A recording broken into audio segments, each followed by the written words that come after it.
Olá, graça e paz a você que acompanha o canal Acessando a Graça pela Fé. Eu sou o pastor Lucimário Soares e esse é o quadro É Bíblico. Dessa vez estaremos respondendo a interação do nosso amigo Cleiton Rodrigues, isso mesmo, Clay do canal do Clay, um amigo pessoal a quem terei grande satisfação de poder ser ajuda, ser cooperação através desse vídeo. Então nós vamos falar sobre a importância do dízimo e se é bíblico dizimar nos dias de hoje. Vamos fazer como de costume, particionar esse vídeo em dois para que fique mais acessível para você. Então segue vendo esse vídeo que depois da vinheta, com a ajuda de Deus e com base na palavra, nós tentaremos trazer iluminação sobre esse tema que é tão importante para a igreja nos dias de hoje. Amém?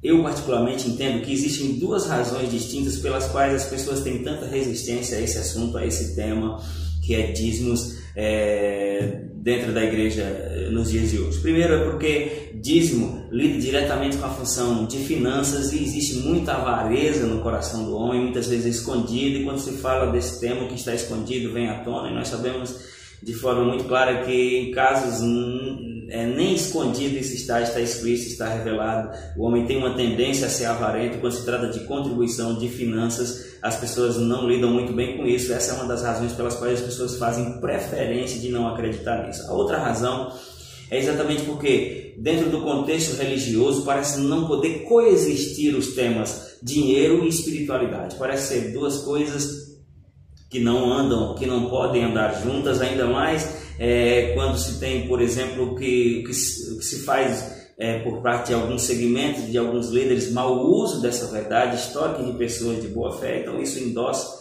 ainda mais essa resistência e a rejeição desse tema. Mas nós não podemos suprimir um valor bíblico, um princípio bíblico em função da experiência de quem quer que seja, porque aquilo que Deus estabeleceu na palavra é maior do que a experiência de pessoas, sejam elas crentes ou não, cristãs ou não. Então, trazendo para dentro da nossa realidade, da realidade cristã, outro argumento muito forte agora, esse é interno, esse é apenas um questionamento da igreja, de quem está dentro do contexto da igreja, é que o dízimo não precisa ser observado porque ele faz parte da lei de Moisés e nós estamos debaixo da graça e não debaixo da lei. Isso é intrigante para mim, porque isso mostra muito claro a preferência, a conveniência, a adequação dos temas bíblicos para um aspecto doutrinário daquilo que é preferencialmente aceito apenas. Explicando melhor, quando se trata de quando falamos em não estar debaixo da lei, mas sim debaixo da graça, algumas pessoas se ofendem, elas reclamam, dizem, será que a lei não existe mais? Elas defendem a função da lei, porque tem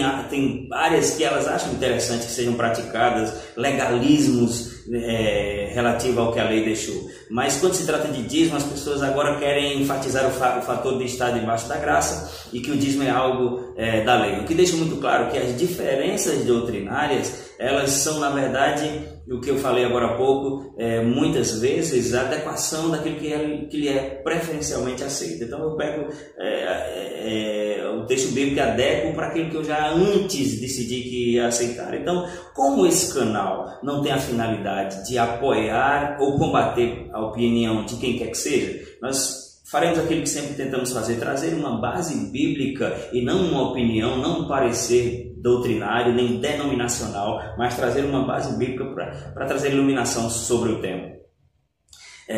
A contrapartida desse argumento de que o dízimo é algo da lei e por isso não deve ser praticado agora, é importante aí vocês sabermos, nós que ensinamos a palavra, o que precisamos aprender, sabermos que a primeira menção acerca do dízimo na Bíblia foi com a pessoa de Abraão, e Abraão viveu mais de 430 anos antes da lei ser dada. É só você perceber uma cronologia simples. Veio Abraão, o primeiro judeu, depois de Abraão veio o seu filho Isaac, que veio o seu filho Jacó, que de Jacó veio os 12 filhos que foram cabeça das 12 tribos de Israel.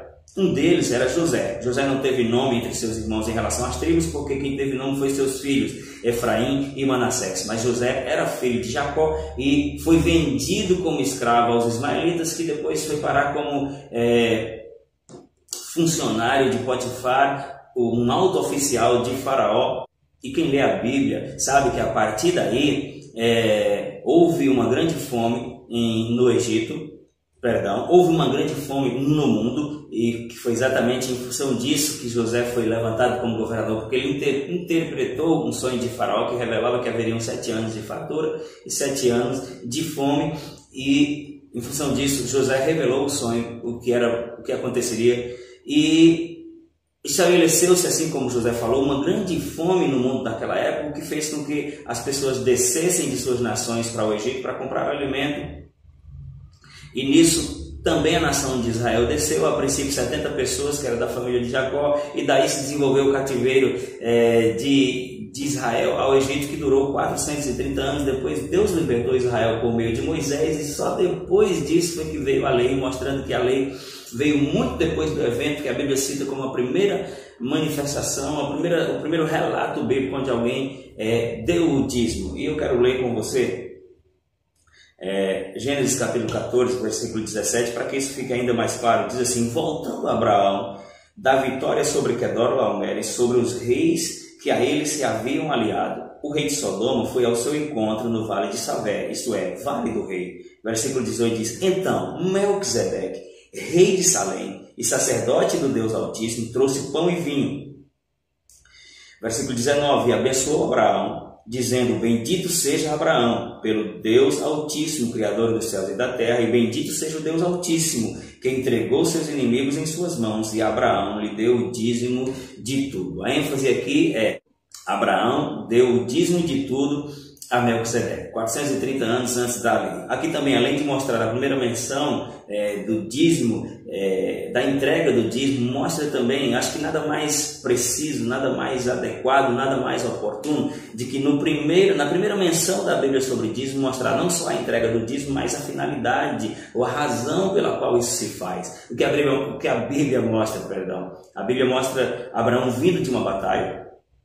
Quando você lê o contexto bíblico, você percebe que eram reis, não foi apenas um rei. E Abraão tinha poucas pessoas para lutar contra essas pessoas. Então ele teve uma vitória sobrenatural e havia gratidão no seu coração. Nós sabemos também que era muito comum naquela época o vencedor despojar o vencido, ou seja, pegava as riquezas das nações que foram vencidas e ficava para o vencedor. E no retorno dessa vitória, Abraão se encontra com Melquisedeque, sacerdote do rei Altíssimo e rei de Salém, rei de paz, rei de Shalom, tudo isso significa o seu nome, e deu a ele o dízimo de tudo, deixando aqui revelado a finalidade pela qual se dá o dízimo. O dízimo aparece na Bíblia a primeira vez como reconhecimento dos benefícios. O dízimo aparece na Bíblia como uma forma de reconhecer o Deus que livrou, que beneficiou, no caso específico aqui de Abraão, que deu vitória contra os seus inimigos. Permanece com esse entendimento sobre a primeira menção de dízimo e a finalidade para que ele veio. Primeiro, dízimo não tem a ver necessariamente com a lei, porque veio 430 anos antes da lei, apesar de depois ter sido agregado como lei, mas ele veio 430 anos antes da lei. E depois a finalidade, o motivo, aparece a primeira vez na Bíblia dízimo como reconhecimento pelos feitos, pela bondade de Deus que operou o livramento, no caso específico de Abraão. Não tem como falar de dízimo e não pegar o principal texto da Bíblia que fala sobre dízimo. Eu nem preciso lhe dizer, eu estou falando sobre Malaquias 3. O que é que Deus fala especificamente sobre dízimo? O que é que está? Qual é o sentido ali que Deus usa quando ele fala sobre dízimo com a nação de Israel? Eu quero ler para aprendermos juntos. Diz assim a partir do versículo 8 do capítulo 3 de Malaquias: pode um homem roubar a Deus?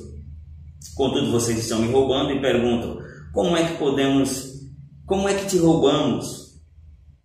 A resposta vem: nos dízimos e nas ofertas. Vocês estão debaixo de grande maldição, porque estão me roubando. A nação toda está me roubando. Tragam-me o dízimo, versículo 10. Tragam o dízimo todo à casa do templo, para que haja mantimento em minha casa, e ponham-me à prova, diz o Senhor dos Exércitos, e vejam se não vou abrir as comportas do céu e derramar sobre vós tantas bênçãos que não terão onde guardá-las. Eu li na versão NVI. Então, quando nós vemos Deus tratar com a nação de Israel aqui, e a Bíblia diz que tudo que foi escrito para o nosso ensino foi escrito, Deus tratando sobre dízimo, ele fala a natureza desse assunto aqui, quando ele diz: vocês estão me roubando. Então, quando Deus diz, vocês estão me roubando, Ele está falando uma questão sobre propriedade. Ninguém pode ser roubado daquilo que não é seu.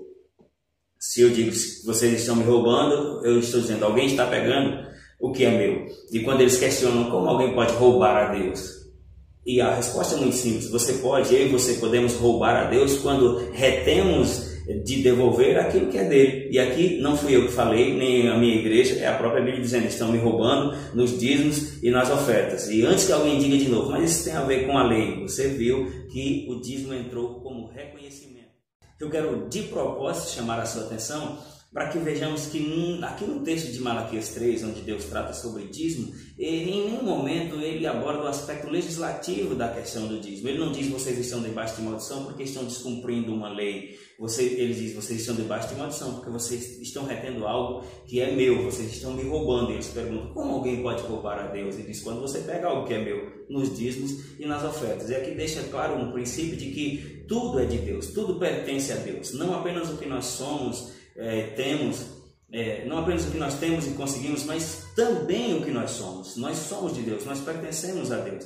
E por que nós pertencemos a Deus? Por que nós somos propriedade de Deus? Alguém vai dizer, porque nós nascemos filho de Deus. Aí eu vou te instruir a ver os vídeos do canal onde fala sobre paternidade. Deus é nosso Pai, parte 1 e 2, e você vai entender um pouco mais sobre isso, porque nesse caso específico, afirmar que nós somos propriedade de Deus, que nós pertencemos a Deus, não tem a ver com natureza, e sim com resgate, e sim com compra. Nós sabemos que o homem ele se emancipou de Deus, e ele se fez escravo de Satanás, porque Pedro diz que aquele que é derrotado se torna escravo do vencedor, e quando o homem pecou, ele perdeu a natureza de Deus, ele se fez escravo de Satanás, ficando carente assim, de acordo com Romanos 2, de ser restituído, porque foi destituído da glória de Deus, da natureza de Deus. E a partir daí Deus começou a planejar a redenção, o resgate das nossas vidas, desde Gênesis 3,15, que isso é anunciado, o nosso resgate é por meio de Cristo. E quando nós falamos sobre redenção e sobre resgate, parece que a igreja ela é muito limitada na compreensão de redenção, porque nós pensamos em redenção apenas como perdão dos pecados, e é isso também.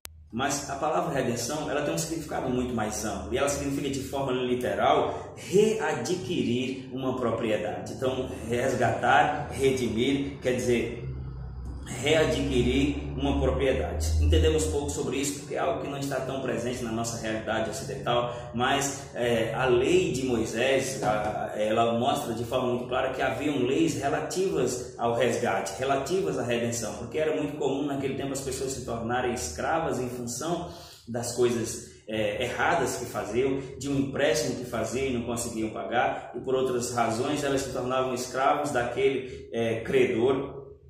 E por isso a lei previa algumas formas pelas quais elas podiam ser libertas, e a principal delas é exatamente o resgate, é exatamente a redenção, que é o pagamento da dívida por parte de um parente próximo. Além da dívida precisar ser paga, havia esse adendo de que teria que ser alguém, um parente próximo.